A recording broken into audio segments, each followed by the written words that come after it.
எந்த ஊர் நீங்க? திருத்தங்கல். பேரு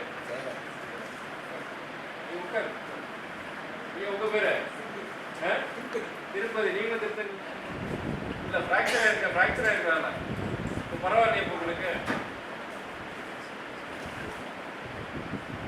பரவாயில்லையே உங்களுக்கு? சரி, தப்பிச்சது பெரிய விஷயம். 10 பேர் இறந்துருக்காங்க. ரொம்ப முடியாதவங்க அங்கே இங்கேயே விருதுக்கு மாற்றிருக்கிறாங்க. 3 பேர் நாளைக்கு எம்எல்ஏ போய் பார்க்க சொல்லியிருக்காங்க. நீங்கள் எம்எல்ஏ உங்கள் வீட்டில் வேற யாருக்கு அடிபட்டுருக்கா?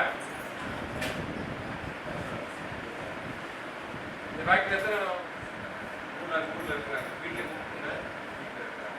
மறுபடியும் வாந்தி வந்துச்சுன்னா ஸ்கேன் எடுக்கணும். மறுபடியும் வாந்தி வந்துச்சுன்னா தலையிலேருந்து அடிபட்டுருக்கான்னு பார்க்கணும்.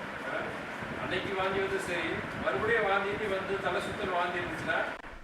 இந்த விருதுநகர் இந்த மாவட்டம் இந்த பகுதியை பொறுத்த வரைக்கும் கிட்டத்தட்ட லட்சக்கணக்கான பேர் டைரெக்டாகவும் சரி இன்டைரக்டாகவும் நேரடியாக மறைமுகமாகவும் இந்த பட்டாசு தொழிலை நம்பியிருக்கிறாங்க. இந்த தொழிற்சாலைக்கு இந்த பட்டாசு தொழிற்சாலை இந்த ரிஸ்க் எல்லாம் எடுத்து இவ்வளோ சிரமப்பட்டு அதில் போய் வேலை செய்யணுங்கிறதுக்கு வந்து வேறு வழி இல்லை. ஏன்னா இங்கே இந்த பகுதியை பொறுத்த வரைக்கும் வேறு தொழிற்சாலை இல்லாதனால இந்த உயிரை பணையம் வச்சு தான் இந்த பட்டாசு தொழில் வேலை செய்கிறாங்க.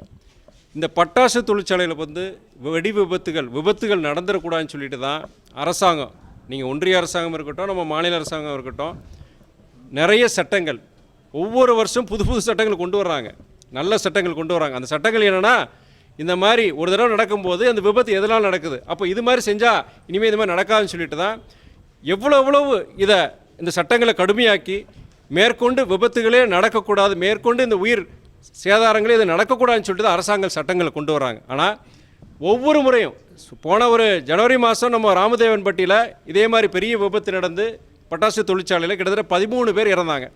அப்போயே எல்லாம் அந்த இறந்த வீடுகளுக்கெல்லாம் போய் நான் எல்லார்கிட்டையும் விசாரித்தேன். அந்த தொழிற்சாலையில் வேலை செஞ்சவங்ககிட்டையும் நான் பேசுகிறேன். ஆனால் எனக்கு என்ன தெரியுதுன்னா, அரசாங்க சட்டங்கள் கொண்டு வந்தாலும் சரி, அந்த சட்டங்களை வந்து கடைபிடிக்க வேண்டியது யாருன்னா இந்த தொழிற்சாலை, பட்டாசு தொழிற்சாலையை நடத்துகிறாங்க பார்த்தீங்களா, அவங்களுடைய கடமை. நீங்கள் மாவட்ட ஆட்சியர் எல்லாருமே இப்போ நீங்கள் குழு போட்டிருக்கிறாங்க, விசாரணை குழுன்னு சொல்லி நம்முடைய முதலமைச்சர் அண்ணன் தளபதியோடைய கட்டளை ஏற்று இன்றைக்கி மாவட்ட ஆட்சியர் எல்லாம் விசாரணை குழு போட்டிருக்கிறாங்க, ஒரு ஆய்வு பண்ணிகிட்டு இருக்கிறாங்க. அந்த ஆய்வில் என்னை பொறுத்த வரைக்கும் என்னென்னா, நான் கேட்ட வரைக்கும் இன்றைக்கி இந்த பகுதியில் கிட்டத்தட்ட எல்லா கிராமத்துக்கும் போயிட்டு வந்துட்டேன். நான் எனக்கு தெரிஞ்ச வரைக்கும் விதிமீறல்கள் தான். நீங்கள் இந்த எல்லாத்துக்கும் போகிறாங்க ஜனங்க போய் இந்த மாவட்ட ஆட்சியர் பொறுத்த வரைக்கும் அவங்க போன இடம் இந்த விபத்து ராமதேவன்பட்டியில் விபத்து நடந்த போதும் கடுமையான நடவடிக்கை எல்லா இடங்கள்லையும். இப்போ என்னென்னா, ஏற்கனவே உங்களுக்கு எல்லாருக்கும் தெரியும், பட்டாசு தொழிற்சாலை பொறுத்த வரைக்கும் நலிவடைஞ்சிட்டு இருக்கு, ஏகப்பட்ட சிரமங்கள் இருக்குது. இதை நம்பி கிட்டத்தட்ட லட்சக்கணக்கான பேர் இருக்கிறாங்க. ஆனால் இந்த மாதிரி சில பேருடைய நடவடிக்கைகள்னால இருக்கிற மற்ற தொழிற்சாலைகளுக்கும் பட்டாசு தொழிற்சாலை நடந்த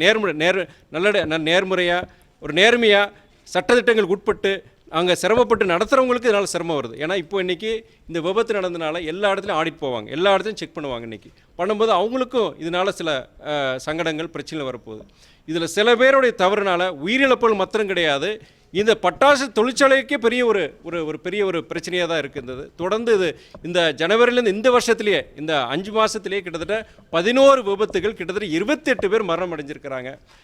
என்னுடைய இது என்னென்னா, இந்த மாதிரி விதிமீறல்களில் ஈடுபடுற இந்த பட்டாசு தொழிற்சாலை மீது கடுமையான நடவடிக்கை எடுக்கணும். அந்த உரிமையாளர்கள் மேலே குண்டாஸ் சட்டம் கண்டிப்பாக கொண்டு வரணும். மாவட்ட ஆட்சியரும் அதை சொல்லியிருக்கிறார். குண்டாஸ் வந்து கண்டிப்பாக பாயின்னு சொல்லியிருக்கிறாரு, தவறே கிடையாது. ஏன்னா நான் பார்த்த வரைக்கும் கிட்டத்தட்ட சில வீடுகளில் ரொம்ப பரிதாபம். அதாவது 5 வயசு குழந்தைங்க, 6 வயசு குழந்தைங்க, அம்மா அப்பா 2 பேர் இறந்துருக்காங்க. அம்மா அப்பா 2 பேர், ஒரு வீட்டில் 3 மரணங்கள்.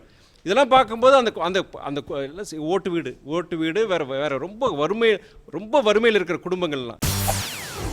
செய்திகளை உடனுக்குடன் தெரிந்து கொள்ள உடனே சப்ஸ்கிரைப் பண்ணுங்க.